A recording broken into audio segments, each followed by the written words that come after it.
বৃষ্টিতে ভিজে না যায় যতন করলাম, যেগুলা যেন শক্ত হয়ে জন্য রোদের আলো দিয়া গরম দিয়া তাপ দিয়া শুকাইলাম, আগুন দিয়া জ্বালাইয়া শক্ত করলাম।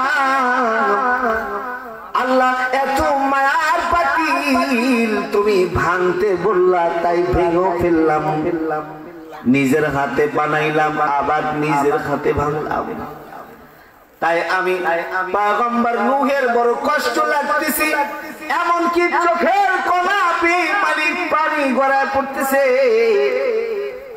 আল্লাহ পাক ডাক দিয়ে বলে, তাই যদি হয় যে মাটির তৈরি হাড়ি পাতিল ভেঙে তোমার চোখ দিয়ে পানি গড়ায় পড়ে অনু, তাহলে তোমার বদদুয়া আমি আল্লাহ তাআলা কবুল করে আমার ওই বান্দা যাদেরকে নিজের কুদরতি হাত দিয়া আমি বানাইলাম, অনু তোমার কাছে আমার জিজ্ঞাসা, যখন তুমি ওই হাড়ি ওই কড়াইগুলা ভাঙতেছিলে কোন হাড়ি কি তোমার সামনে দিয়া দৌড় দিয়া পালাইছে?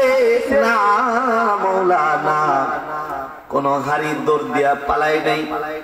অনু যখন ভাঙছো কোন হাড়ি করাই কি তোমার সামনে দাঁড়িয়ে কেঁদেছে? না অনু, যখন তুমি ভাঙতেছিলা কোন হাড়ি কি তোমাকে নূহ বলে বলে চিৎকার করে ডেকেছে? না, তাও ডাকে নাই। আমার সামনে কান্না করে নাই, আমার বাড়ির ভয়ে দৌড় দিয়া পালাই নাই। পয়গম্বর নূহ এমন কথা বললে আসমানের মালিক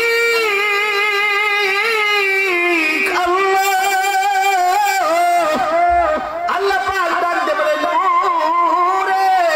তাই যদি হয় নিজের হাতে বানানো একটা হাড়ি যেটা ভাঙলে দৌড়ায় পালাইতে পারে না, যেটা ভাঙলে কান্না করতে পারে না, তোমায় ডাকতে পারে না, এটা ভেঙে যদি পয়গম্বর নূহ তোমার এত কষ্ট হয়, আমার বান্দাগুলাকে যখন আমি পানিতে চুবায় চুবায় মেরেছি, কোন বান্দা আমার আযাব থেকে রক্ষা পাওয়ার জন্য দৌড়ায় পালাইতে গেছে, কোন বান্দা চোখের পানি ফালায় ফালায় কাঁদছে, কোন বান্দা আমাকে আল্লাহ আল্লাহ বলে ডেকেছে।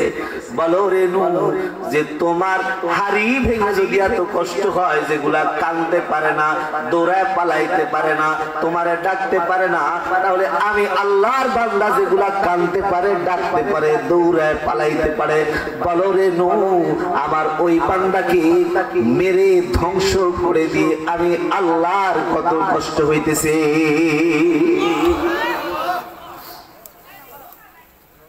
তাহলে বলো আমি কত কষ্ট পাইতেছি। তার মানে আল্লাহ পাক পয়গম্বর নূহকে বুঝাইলেন, নূহ ও মানুষকে আমি বড় আদর করে বানাইছি। কি করে বানাইছি? আদর করে বানাইছি। একজন স্টেজে থাকেন আমার এই পাশে, এখানে একজন আসে, ফাঁকা মাঠে আমার আকারে ফালায় যায় না, দূর থেকে আইসি ঠকায়েন না আমারে। একজন এখানে আসেন, কই শখ বাইকু শখ বাইকু। একজন পাশে মাঝে মাঝে একটু চা দিতে হবে আমাকে, চা।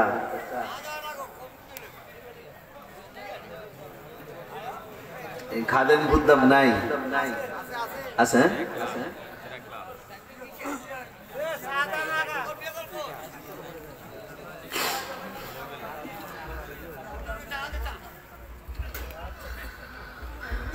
মুহতারাম হাজিরিন, আল্লাহ পাক আমাদেরকে বড় আদর করে বানাইছেন।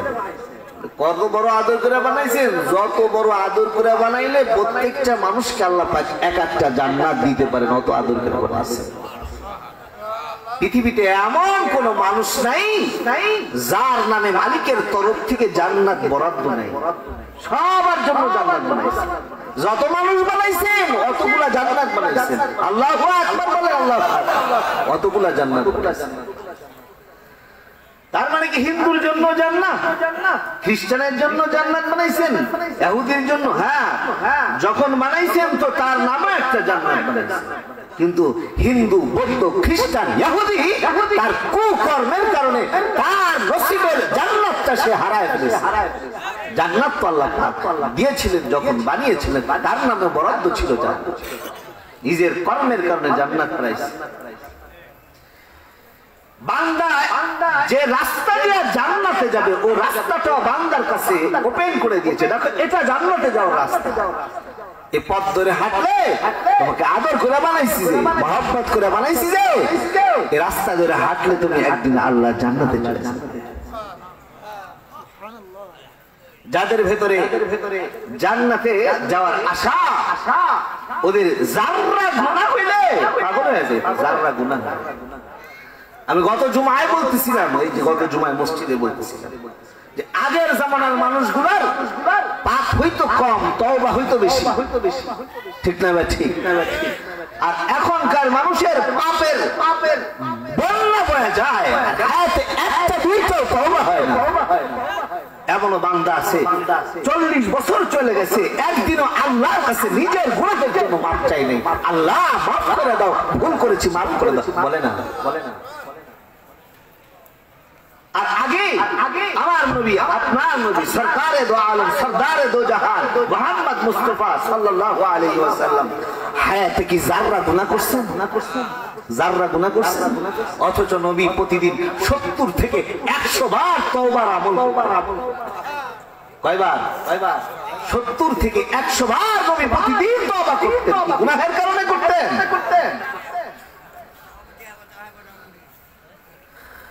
আর আমাদের শুধু গুনাহ, 24 ঘন্টা অনেক যুবক মানে গুনাহ করে, কিন্তু 10টা মিনিট নেক করার সুযোগ তার নাই, আর জিন্দেগির গুনাহের জন্য মাফ চাওয়ার সুযোগ।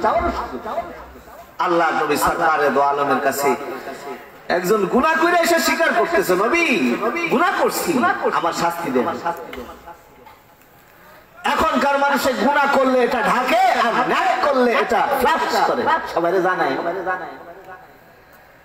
দোকানে বসে বসে কয়, জানো গতবার হজ করে আসছি আমি, জানো উনি যে হাজি হইছে এটা মানুষে জানান দিতেছে, জানো আমি গতবার হজ করে আসছি, অমুক জায়গায় মাহফিলে গেছিলাম, 10,000 দিয়ে আসছি, 10,000।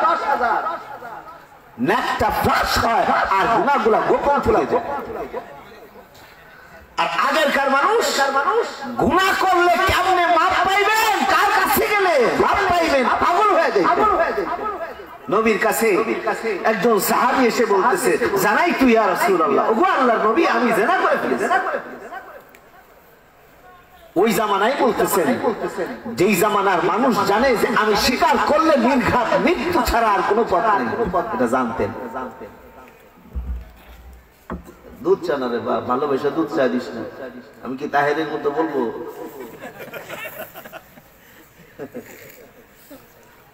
হ্যাঁ, আমি দুধ চা খাই না রে বা, তোমার লাল চা। আমি আর ঢেলে দিতে বললাম না।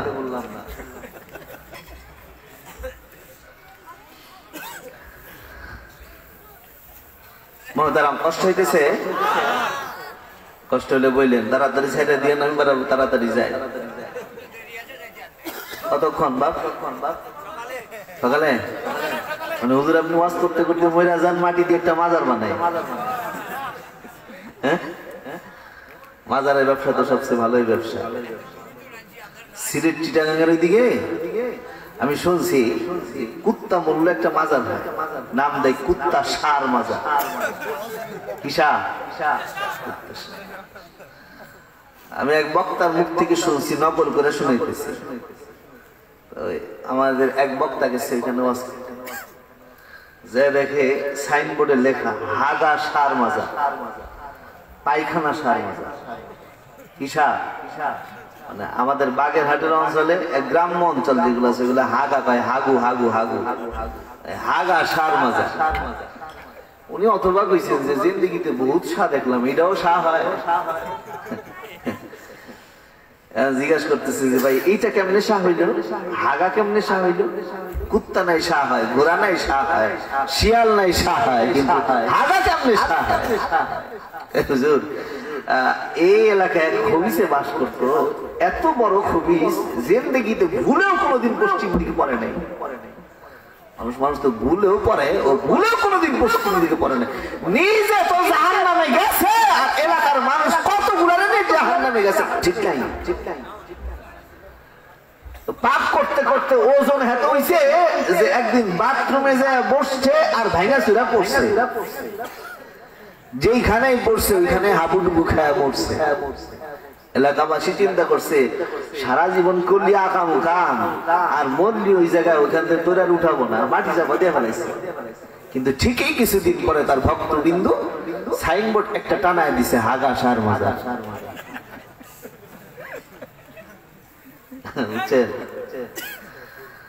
শোনা গপ্প শোনার মতো বলে দিলাম, এটা আবার হাদিস কুরআন দিয়ে চালায় না, শোনা গপ্প। মোহতারাম হাজিরিন, লাইন চুত হওয়া যাবে না, কথাগুলা খুব যৌতিক কথা, একটা কথা আর একটা কথার সাথে লাগানো।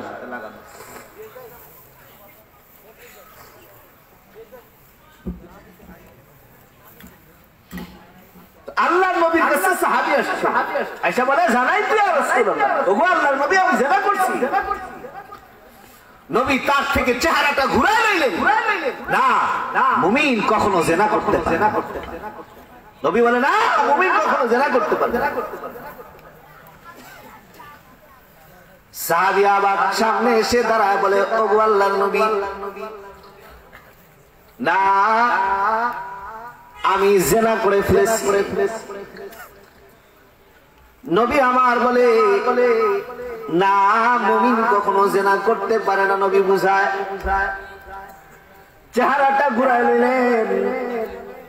সাহাবী আবার সামনে এসে বলে ওগো আল্লাহর নবী আমি জিনা করেছি। নবী আবার সাহাবীদেরকে বললেন ও যেহেতু জিনা করছে, জিনার শাস্তি পাথর মেরে সঙ্গে সার করা করো, ওকে সঙ্গে সার করো। সাহাবীরা আল্লাহর নবীর এই সাহাবীকে পাথরের আঘাত আল্লাহর নবীর সাহাবীর গায়ে দিতেছেন, আর সাহাবী এই যন্ত্রণা দাঁড়ায় দাঁড়ায় সহ্য করতেছে। জবান দিয়া বলা সহজ, এত বড় ইমানি পরীক্ষা দেওয়া বড় কঠিন, ঠিক না বেঠি? মিথ্যা কথা বইলা ওইটা অস্বীকার করে না। কিছুক্ষণ আগে একটা মিথ্যা বলছে, আর জানে যে আমি যদি বলি যে আমি জিনা করেছি নির্ঘাত আমাকে মেরে ফেলা হবে, জানে। তারপরে এসে বলতেছে নবী জিনা করছি, শাস্তি দেন। শাস্তি শুরু হয়ে গেছে। সাহাবী একবার তার গায়ের যন্ত্রণা, আঘাতের যন্ত্রণা সহ্য করতে না পারে দৌড় দিছেন। হাদিসে আছে দৌড় দিছেন সাহাবী। অন্য সাহাবীরা আল্লাহর নবীর পেছনে, আল্লাহর নবীর ওই সাহাবীর পেছনে দৌড় দিছে। এক পর্যায়ে ও সাহাবীকে তারা ধরে ফেলেছে, আবার পাথর মেরেছে। এক পর্যায়ে সাহাবী জমিনে লুটিয়ে পড়েছে, মারা গেছে। আল্লাহর নবীর কাছে সাহাবীরা এসে বলে ওগো সরকার, আপনার যে সাহাবী জিনার গুনাহের কারণে পাক হইতে আপনার কাছে এসেছিল, আমরা পাথর মেরে তাকে হত্যা করতে চাইলাম, কিন্তু এক পর্যায়ে সে দৌড় দিয়া পালাইতে গেল। আমরা পেছন দিক দিয়া ধাওয়া করলাম, ধাওয়া এক পর্যায়ে ধরলাম, আবার পাথর মারলাম, মারতে মারতে তাকে মেরেই ফেললাম। আল্লাহর নবী বলে সাহাবীরা যখন আমার উম্মতটা যন্ত্রণা সহ্য করতে না পারে দৌড় দিছে, কেন তোরা আবার তার পেছনে পেছনে দৌড়াই? তোরা কেন তাকে ছেড়ে দিলি না?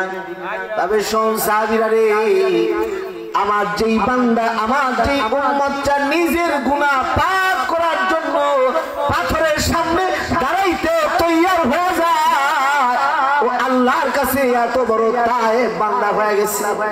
সে এত বড় একটা তওবা আল্লাহর কাছে করেছে যে আল্লাহ পাক যদি ওই একজনের তওবাকে মদিনাবাসীর মধ্যে ভাগ করে দেয়, তো মদিনার প্রত্যেকটা মানুষ আল্লাহর জান্নাতে যাওয়ার উপযুক্ত হয়ে যাবে।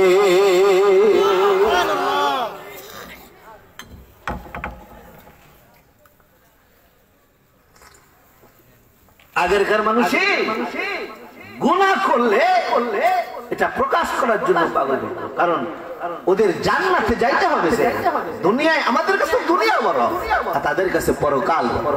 আল্লাহ বলে যে দুনিয়াটা হলো ক্ষণস্থায়ী, আখিরাত হলো স্থায়ী। বাল তুসিরুনাল হায়াতাদ দুনিয়া ওয়াল আখিরাতু খায়রু ওয়া আবকা। দুনিয়া হলো ক্ষণস্থায়ী আর আখিরাত হলো স্থায়ী। আমরা তো দুনিয়ার খুব পাগল, খুব পাগল। মুহতারাম হাজিরিন, আমরা দুনিয়ার প্রতি খুব বেশি পাগল হয়ে গেছি। যে কথা বলতেছিলাম যে আল্লাহ পাক যেমন মানুষকে ভালোবেসে সৃষ্টি করেছেন, তেমন মানুষকে জান্নাতে যাওয়ার রাস্তাও বাতলে দিয়েছেন। জান্নাতে যাওয়ার রাস্তার নাম হলো সিরাতুল মুস্তাকিম। এই জান্নাতে যাওয়ার রাস্তার নাম কি? সিরাতুল মুস্তাকিম। এই জান্নাতে যাওয়ার রাস্তা এটা একটা সোজা রাস্তা। এই রাস্তায় কিছু গেট আছে, দরওয়াজা আছে। এই দরওয়াজা ভেদ না করে জান্নাতে যাওয়া যায় না।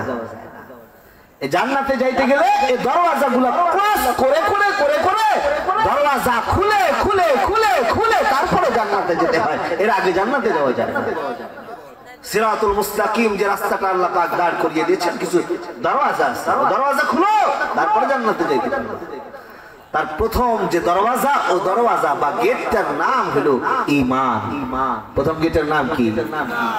এই প্রথম গেটের নাম বলেন। এটা এমন একটা গেট, এই দরওয়াজা দিয়ে কেউ যদি ভেতরে ঢুকতে পারে তাহলে আল্লাহর নবী বলে ও একদিন আল্লাহর জান্নাতে চলে যাবে। আল্লাহর নবী বলে মান ক্বালা লা ইলাহা ইল্লাল্লাহ দাখালাল জান্নাহ। যদি কেউ পড়ে লা ইলাহা ইল্লাল্লাহ, ও আল্লাহর জান্নাতে যাবে। কারণ এটা জান্নাতে যাওয়ার প্রধান গেট। এই গেটের ভেতরে একজন ঢুকলেই ও জান্নাতে। যদি ওর ভেতরে ওই ঈমানটুকু শুধু থাকেই, ও যদি নাস্তিক না হয়, ও যদি মুরতাদ না হয়, ও যদি বেঈমান না হয়, তাহলে এই ঈমানের কালিমা এত দামি কালিমা, ও যদি গুনাহগার হয় তো ও আল্লাহর জান্নাতে যাবে। আল্লাহর নবী যখন বললেন, সাহাবী আবু যর আল্লাহর নবীকে ডাক দিয়া বলে, ওগো সরকার, আপনি বললেন মান ক্বালা লা ইলাহা ইল্লাল্লাহ দাখালাল জান্নাহ। ওগো আল্লাহর নবী, কালিমা পড়লেই কি জান্নাতে যাবে? ও যদি চোর হয়, ও যদি জিনাকার হয়, তারপরেও কি আল্লাহর জান্নাতে চলে যাবে? আল্লাহর নবী বলে ওয়া ইন জানা ওয়া ইন সারাকা। হ্যাঁ, ও যদি চোর হয়, ও যদি জিনাকার হয়, তাহলে কালিমা এত দামি ধন যে এই কালিমায় একদিন ওকে জান্নাতে পৌঁছায় দিবে। এ দরওয়াজা জান্নাতে যাওয়ার রাস্তার প্রথম দরওয়াজা। এ দরওয়াজা দিয়া কিছু আগাইলেই দরওয়াজা খুললে আরেকটা দরওয়াজা। ও দরওয়াজার নাম সালাহ, নামাজ। তারপরে আরেকটা দরওয়াজা সওম, রোজা। আরেকটা দরওয়াজা যাকাত। আরেকটা দরওয়াজা হজ্জ বাইতুল্লাহ। আরেকটা দরওয়াজা হুকুকুল ওয়ালিদাইন। আরেকটা দরওয়াজা পাড়াপড়শির সাথে সদাচার। আরেকটা দরওয়াজার নাম পর্দা। আরেকটা দরওয়াজার নাম আমানত রক্ষা করা। আরেকটা দরওয়াজার নাম কি? আমানত রক্ষা করা। নামাজ পড়া যেমন ফরজ, রোজা রাখা যেমন ফরজ, যাকাত দেওয়া যেমন ফরজ, হজ্জ বাইতুল্লাহ যেমন ফরজ, এমন আমানত রক্ষা করাও তেমন ফরজ। আমানত রক্ষা করা কি? আমানত রক্ষা করা কি? আমাদের কিছু আছে যে নামাজ মাশাআল্লাহ 2-4 রাকাত পড়ে, কিন্তু জিন্দেগি ভর আল্লাহর দরবারে সে খেয়ানতদার হিসেবে স্বীকৃত। ও আমানতদার না, খেয়ানতদার। আমি আপনাদের সম্মুখে আজকে যে বিষয়টা নিয়ে টপিক করতে চাই, যে বিষয়ের উপরে আলোকপাত করতে চাই, বিষয়টা হলো আমানত। বিষয়টা কি? আমানত। এটা জান্নাতে যাওয়ার রাস্তার একটা গেট, যে রাস্তাটা আল্লাহ পাক তার প্রিয় বান্দাকে বাতলে দিয়েছেন। এই রাস্তা ধরো, একদিন জান্নাতে যাই। যাদেরকে আল্লাহ পাক খুব মায়া করে বানাইছেন, মহব্বত করে বানিয়েছেন, যাদেরকে জান্নাতে নিবেন বিধায় রাস্তা বাতলে দিয়েছেন, ওই রাস্তার একটা গেটের নাম হলো আমানত রক্ষা করা। রাস্তার গেটের নাম কি? আমানত। এখন আগে আমরা বুঝি যে আমানত বলতে আমরা কি বুঝি। আমানত বলতে আমরা কি বুঝি? আপনারা আমানত বলতে কি বুঝেন? যে আপনার কাছে কেউ টাকা পয়সা কিছু রাখলো, ওটার নাম কি? আমানত। কিন্তু আল্লাহ পাক কি কেবলমাত্র এই একটা বিষয় বোঝানোর জন্য আমানত শব্দ কোরআনে এনেছেন? যদি আনতেন তাহলে বহুবচন শব্দ ব্যবহার করার কোনো জরুরত ছিল না। আমরা আমানত বলতে যেটা বুঝি, এটা যদি বুঝানোর দরকার আল্লাহর ভিতর, তাহলে আয়াতে কারিমা সূরা নিসার ভিতরে আমানত বুঝানোর জন্য যে শব্দ আল্লাহ পাক এনেছেন, ওটা এক বচন আনলে যথেষ্ট হইতো। কিন্তু আল্লাহ আনেন নাই এক বচন, আনেন নাই দুই বচন, বহুবচন শব্দ ব্যবহার করেছেন। তার মানে বান্দার কাছে আল্লাহর তরফ থেকে শত শত আমানত আছে, এগুলা যদি রক্ষা না করে তো বান্দা আল্লাহর আদালতে মুনাফিক হয়ে দাঁড়াবে, মুনাফিক হয়ে দাঁড়াবে। এখন আপনাদের সম্মুখে আমি এই আয়াতটা কোথায় নাজিল হইল, প্রেক্ষাপটটা কি ছিল, কখন নাজিল হইল, এটা আগে জানাই, তারপরে এই আয়াতের তাফসীর করব। যেহেতু আমি আপনাদেরকে আমার দিকে তাকাইতে বলতেছি, এ কারণে শেষে যদি কিছু বুঝা ঘরে যাইতে চান তাহলে অবশ্যই এই আগের কথাগুলো আপনাকে শুনতে হবে, তাহলে শেষে কিছু বুঝবেন না। কথাগুলো কোথা থেকে শুরু করেছি এ পর্যন্ত এসেছি, এখান থেকে কোথায় যাইতেছি একটু মনোযোগ দিয়ে শুনেন। মুহতারাম হাজিরিন, এই আমানত শব্দ যে আয়াতের ভেতরে আছে সূরা নিসার, এই আয়াতটা কোথায় নাজিল হলো, কখন হইল, এটা আগে জানা দরকার আছে না? তাহলে এই শানে নুজুল, কোন শানে আয়াত নাজিল হয়েছে, এটা আগে আমরা জেনে নিই। আজ থেকে 1450 বছর আগে সরকারে দো আলম মুহাম্মদুর রাসূলুল্লাহ সাল্লাল্লাহু আলাইহি ওয়াসাল্লামের জামানা, রাসূলের জামানায় কিছু কাফের ছিল, কাফের যারা জাহালাতের যুগ থেকে দ্বীনের খিদমত করত। জাহালাতের যুগ থেকে কি করত? দ্বীনের খিদমত করত। যারা ছিল কাফের, মুসলমান না, কাফের। যেমন ভাবে রাসূলের চাচা হযরত আব্বাস রাদিয়াল্লাহু তাআলা আনহু, ইনি যারা হজ করতে মক্কায় যেতেন তাদেরকে আবে জমজম পান করাইতেন। কি পান করাইতেন? আবে জমজম। হযরত আব্বাস, রাসূলের চাচা আবু তালেব জিন্দেগিতে কালিমা গ্রহণ করে নাই, কিন্তু দ্বীনের একজন খাদেম ছিলেন হযরত আবু তালেব, রাসূলের চাচা আবু তালেব। রাসূলের একজন সাহাবী হযরত উসমান ইবনে তালহা জাহালাতের যুগ থেকেই দ্বীনের খাদেম ছিলেন। শুধু দ্বীনের খাদেম, মসজিদের খাদেম ছিলেন। কিসের খাদেম? মসজিদের খাদেম। হযরত উসমান ইবনে তালহা বলেন, আমি সপ্তাহে 2 দিন কাবা ঘরের দরওয়াজা খুলতাম। কয়দিন? সপ্তাহে 2 দিন, একদিন সোমবার আর একদিন শুক্রবার। এই 2 দিন আমি দরওয়াজা খুললেই কেবলমাত্র মুমিন যারা কাবা ঘরের ভেতরে, মানে যারা ওই সময় কাবাকে ভালোবাসতো, তারা কাবার ভেতরে ঢুকতে পারতো। আমি দরওয়াজা না খুললে কেউ কাবার ভেতরে ঢুকতে পারতো না, কারণ কাবার চাবিটা আমার কাছে ছিল। উসমান ইবনে তালহা বলেন যে সপ্তাহে 2 দিন কাবা ঘরের দরওয়াজা খুলেছি। একদিন আল্লাহর নবী কিছু সাহাবীদেরকে নিয়ে কাবা ঘরের চত্বরে এসে দাঁড়ায় গেলেন। দাঁড়ায় আমাকে সম্বোধন করে আল্লাহর নবী বললেন, উসমান দাও না, এই কাবা ঘরের দরওয়াজাটা একটু খুলে দাও, ভেতরে যাইতে চাই। হযরত উসমান ইবনে তালহা বলেন, যেদিন নবী আমাকে কাবা ঘরের দরওয়াজা খুলতে বললেন, ওদিন আমি নবীর সাথে খুব রুক্ষ আচরণ করলাম, খুব খারাপ আচরণ, খুব বাজে আচরণ করলাম। এক পর্যায়ে সাহাবীরা ঠিকই কাবা ঘরের ভেতরে ঢুকলো। কিছুক্ষণ পরে নবী সাহাবীদেরকে নিয়ে বের হয়ে গেলেন। বের হয়ে নবী আমার সামনে দাঁড়িয়ে বলতে লাগলেন, উসমান আজকে তুমি আমার জন্য আল্লাহর ঘরের দরওয়াজা তালাটা তুমি খুলতে চাইলে না, দেখো একদিন এই কাবা ঘরের চাবির মালিক আল্লাহ পাক আমাকে বানায়। সুবহানাল্লাহ, আস্তে কোন সুবহানাল্লাহ, 2 হাত উঁচা করেন, 2 হাত উঁচা করেন, 2 হাত উঁচা করেন, নারা দেন, নারা দেন, নারা দেন, বলেন আল্লাহু আকবার। হয় নাই তো? মুসলমানের আওয়াজে চিৎকার করে বলেন আল্লাহু আকবার।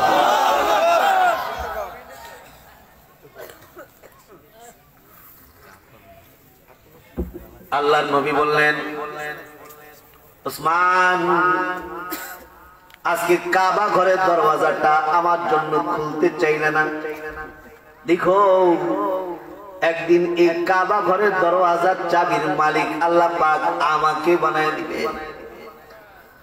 উসমান ইবনে তালহা বলেন, আপনি যদি কোনদিন কাবা ঘরের দরওয়াজার মালিক হন তাহলে ওদিন কুরাইশ বংশের সরদারদের মুখে চুনকালি পড়ে যাবে, কুরাইশ বংশের নেতারা বেইজ্জতি হয়ে যাবে। আল্লাহ নবী সরকারে দো আলম হযরত উসমান ইবনে তালহাকে ডাক দিয়ে বলে, উসমান আমার হাতে কাবার দরওয়াজার চাবির মালিকানা আসলে কুরাইশ বংশের মর্যাদা ক্ষুণ্ণ হওয়া তো দূরের কথা, আমার কাছে কাবা ঘরের দরওয়াজার চাবি আসলে কুরাইশ বংশের মর্যাদা আগের চাইতে কোটি গুণ বেড়ে যাবে। আল্লাহ নবী সরকারে তো এমন কথা বইলা চলে গেলেন। কিছুদিন পরে আল্লাহ নবী মক্কার জমিন ছেড়ে মদিনায় চলে গেলেন, হিজরত করলেন। এক সময় মক্কার বিভিন্ন রাষ্ট্র জয় হতে হতে ফাতেহ মক্কা হয়ে গেল, মক্কা বিজয় হয়ে গেল, মুসলমানদের দখলে কাবা চলে আসলো, মুসলমানদের দখলে মক্কা চলে আসলো।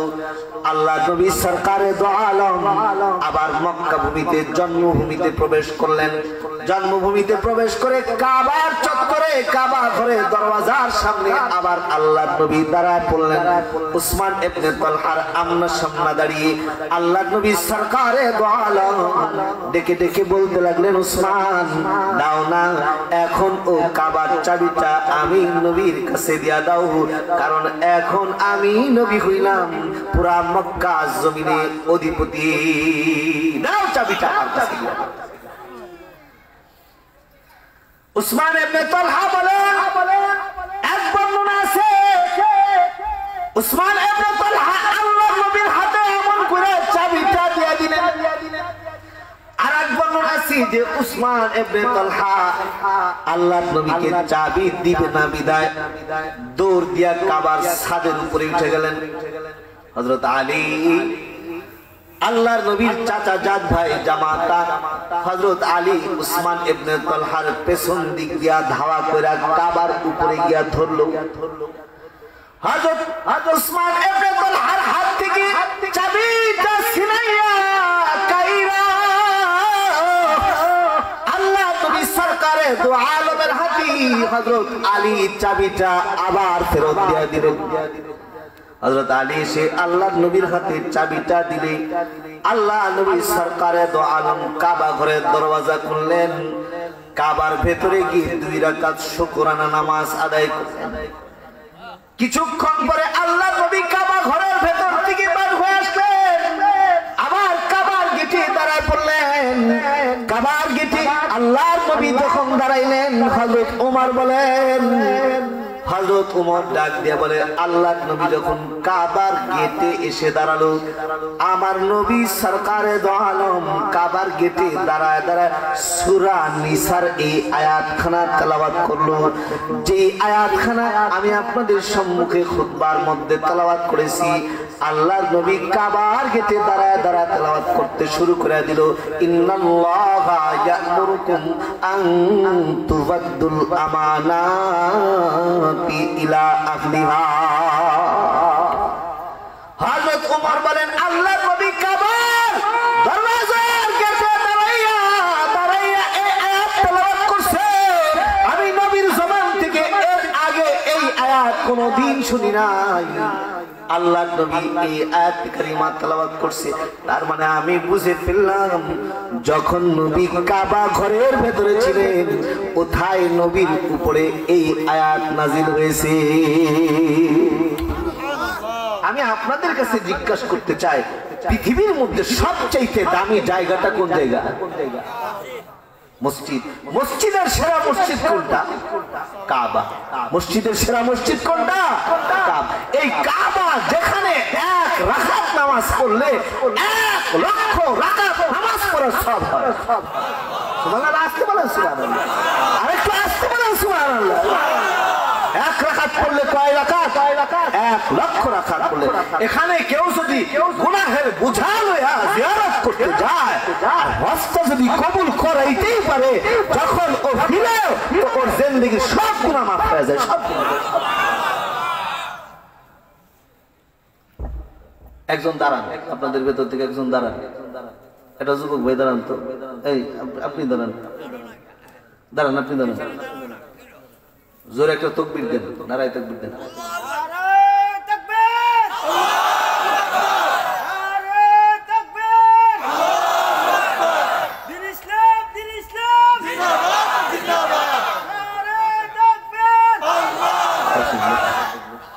মানে ভাবলাম যে আমি দূর থেকে আইছি, এই জন্য আমার কথা শুনতেছে, ওনারা দিয়ে কইলাম। বলে নারায়ে তাকবীর। দেখছেন আপনারা ঠিকই আসতে কইতেছেন আমার সাথে। নারায়ে তাকবীর, নারায়ে তাকবীর।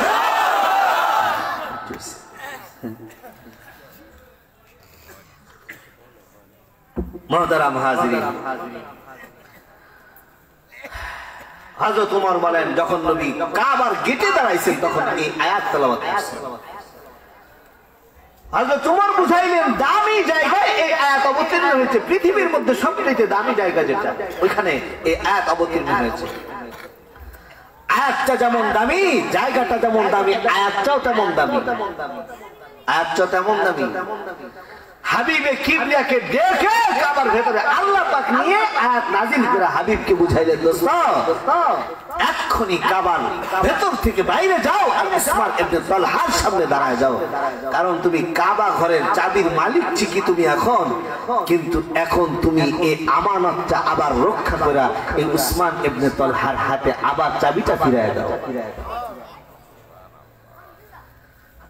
আল্লাহ পাক তার বন্ধুকে কাবার ভেতরে নিয়ে বুঝাইলেন, হাবিব হতে পারে ওই উসমান আমাকে আল্লাহ বলে ডাকে না, হতে পারে ওই উসমান তোমাকে নবী বলে স্বীকার করে না, হতে পারে ও নামাজ পড়ে না, হতে পারে ও রোজা রাখে না, আবার কোনো দিন মানে না, কিন্তু ও তো আশিকে কাবা, ও কাবাকে মহব্বত করে। দেখো না আমার উসমান আমার ঘরকে কত মহব্বত করে, কত প্রেম আর ভালোবাসা আমার উসমানের কলিজায় আছে।